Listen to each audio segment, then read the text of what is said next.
सिलसिला चल रहा है हजरत हुसैन इब्न मंसूर हल्लाज का। किस नंबर 53 कल आप तक पहुंची, आज किस नंबर 54 शुरू करते हैं। मशहूर बुजुर्ग हजरत शेख अबुल अब्बास इब्न अता हजरत मंसूर हल्लाज से निहायत अकीदत रखते थे।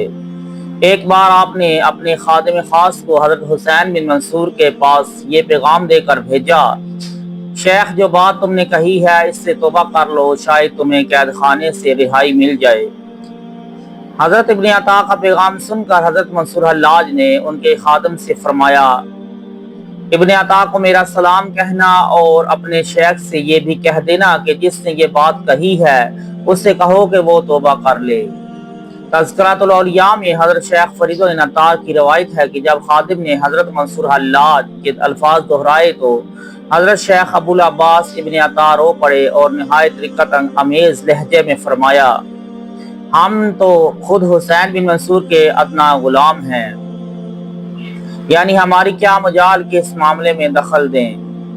अब हम शेख अबुल अब्बास इब्न अता की जिंदगी का वो तारीख साज वाक़या बयान करेंगे जो जिससे एक तरफ आपके बेमिसाल शुजाअत इस्तिकामत का इजहार होता है और दूसरी तरफ हजरत मंसूर हल्लाज से बेपनाह मोहब्बत और अकीदत का ये कारनामा है।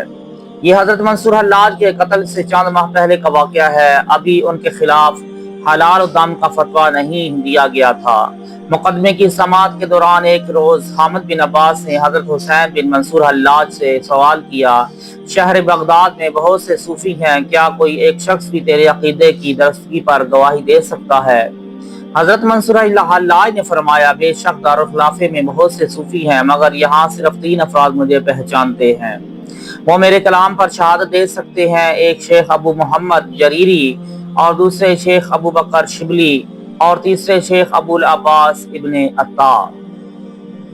जब हामिद बिन अब्बास इन तीनों बुजुर्गों को तलब करने के लिए अपने खादिम को भेजने लगा तो हजरत हुसैन बिन मंसूर हल्लाज ने फरमाया, शेख अबू मोहम्मद जरीरी और शेख अबू बकर शिबली हकीकत को छुपाते हैं, अगर कुछ कह सकते हैं तो शेख अबुल अब्बास इब्न अता। वाज़ेह रहे कि शेख अबू मोहम्मद जरीरी हजरत जुनैद बगदादी के खलीफा अव्वल थे और शेख अबू बकर शिबली शागिर्द खास, चूँकि हजरत मंसूर हल्लाज भी हजरत जुनैद बगदादी के मुरीद या शागिर्द थे, इसलिए उन दोनों बुजुर्गों से आपका रिश्ता खास था। इसके बावजूद हजरत मंसूर हल्लाज ने साफ साफ कह दिया था कि शेख अबू मोहम्मद जरीरी और शेख अबू बकर शिबली उनके मामले में गवाही देने से माजूर होंगे। अलगरज हामिद बिन अब्बास ने तीनों बुजुर्गों को अपनी अदालत में तलब कर लिया। हजरत शेख अबू मोहम्मद जरीरी और शेख अबू बकर शिबली ने हजरत मंसूर हल्लाज के मुआक्कफ से इनकार कर दिया। हामिद बिन अब्बास ने हजरत मंसूर हल्लाज को मुखातिब करते हुए आवाज बुलंद कहा, सुन लिया तूने, ये दोनों बुजुर्ग तेरे अकीदे से इनकार करते हैं।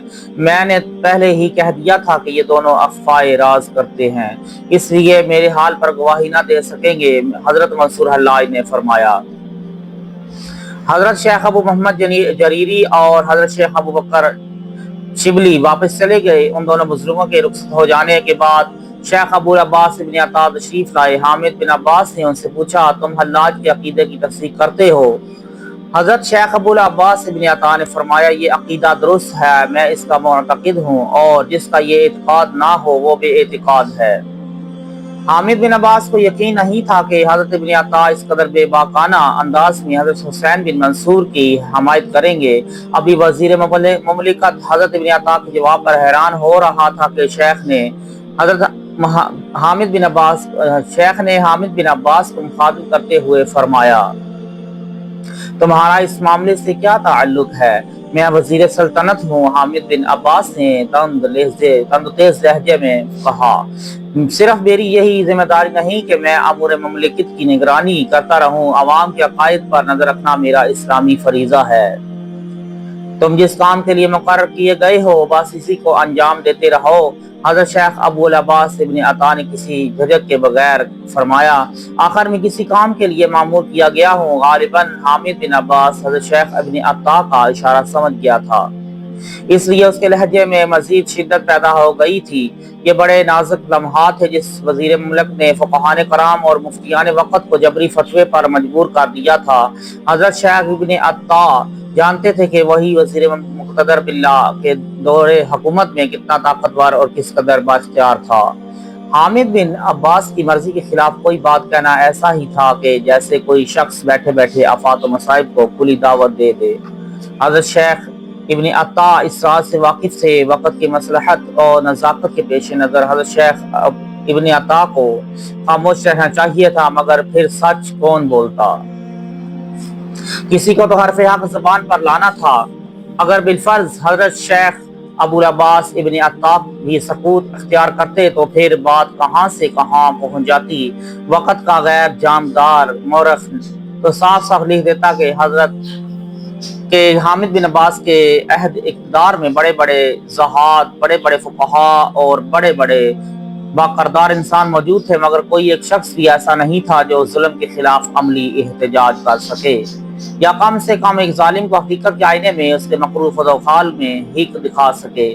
بڑا ہی نازک وقت تھا۔ آخر ایسی قیامت خیز ساعتوں میں بار امانت کون اٹھاتا؟ زمانہ کتنا بھی خراب ہو، مگر ہمیشہ سے حق تعالی کی سنت یہی ہے کہ وہ صنم خانہ اثر میں ایک نہ ایک اذان دینے والے کو باقی رکھتا ہے۔ انجام کار حضرت شیخ ابو العباس ابن عطا ناتوان جسم کے ساتھ آگے بڑھے اور پہاڑ سے بھی زیادہ گراں بوجھ اپنے کمزور کندھوں پر اٹھا لیا۔ تمہیں اس کے سوا کیا کام ہے کہ لوگوں کا مال غصب کرتے رہو؟ حضرت ابن عطا نے اپنے انجام سے قطعاً بے پرواہ ہو گئے تھے، اس لیے آپ نے انتہائی پرجلال لہجے میں حامد بن عباس کو مخاطب کرتے ہوئے فرمایا، تمہارے عہد و منصب کا تقاضا اس کے سوا کیا ہے کہ تم بندگانے خدا پر ظلم کرتے رہو اور ناحق ان کا خون بہاتے رہو؟ جیسے ہی شیخ ابن عطا کی زبان مبارک سے یہ آبشی الفاظ ادا ہوئے، حامد بن عباس کا پیراہن اقتدار جل اٹھا۔ حیرت و غضب کی شدت سے اس کا چہرہ بگڑ گیا۔ تمہیں ان بزرگوں کے کلام سے کیا تعلق ہے؟ تم اسے کیا سمجھو گے؟ حضرت شیخ ابن عطا نے وقت کی عدالت میں اپنا مکمل بیان قلم بند کرا دیا تھا۔ حامد بن عباس نے اب تک کوئی ایسا گواہ نہیں دیکھا تھا جو ایک مظلوم کے حق میں شہادت دینے کے ساتھ ظالم کے اعمال کا بھی محاسبہ کرتا ہے۔ آخر وزیر مملکت کی قوت برداشت جواب دے گئی۔ حضرت شیخ ابن عطا کے آئینے میں اپنا کریہ نظر چہرہ دیکھتے ہی حامد بن عباس خوف زدہ ہو گیا۔ اس نے بآواز بلند اپنے سپاہیوں سے کہا، جس منہ سے اس نے یہ بات کہی ہے اسی منہ پر گھونسے مارو۔ حامد بن عباس کے غلاموں نے حضرت شیخ ابن عطا کے جبڑوں پر گھونسے مارنے شروع کر دیے۔ شیخ ابن عطا نے حاکم حقیقی کے سامنے فریاد کی، اللہ، آپ نے اس شخص کو کس گناہ کی سزا میں مجھ پر مسلط فرمایا ہے کہ میں اس کے پاس چلا آیا ہوں؟ یہ سن کر حامد بن عباس اور بھی غضبناک ہو گیا۔ اس کے سر پر اتنے جوتے مارو کہ یہ اٹھا ہوا سر میرے سامنے جھک جائے۔ وزیر مملکت نے اپنے سپاہیوں کو حکم دیتے ہوئے کہا۔ مورخ خطیب بغدادی لکھتا ہے کہ حضرت شیخ ابو العباس ابن عطا کے سر پر اتنی ضربیں لگائی گئیں کہ ان کی ناک سے خون جاری ہو گیا، یہاں تک کہ وہ لڑکھڑائے اور فرش پر گر پڑے۔ اسے بھی جہالات کی طرح حوالہ ذل نہ کر دو۔ حامد بن عباس نے ایک اور بزرگ صوفی کو قید خانے میں ڈالنے کا حکم جاری کر دیا۔ بعض مصاحبوں نے ڈرتے ڈرتے کہا، آپ ایسا نہ کریں، شیخ ابن عطا کا حلقہ اثر بہت وسیع ہے، عام مسلمان ان کی اسیری کی خبر سن کر بگڑ جائیں گے۔ رعایا کی برگشتگی کے خیال سے حامد بن عباس نے اپنا ارادہ بدل دیا اور شیخ ابن عطا کو اس حالت میں گھر بھیج دیا گیا کہ ان کے دونوں نتنوں سے مسلسل خون جاری تھا۔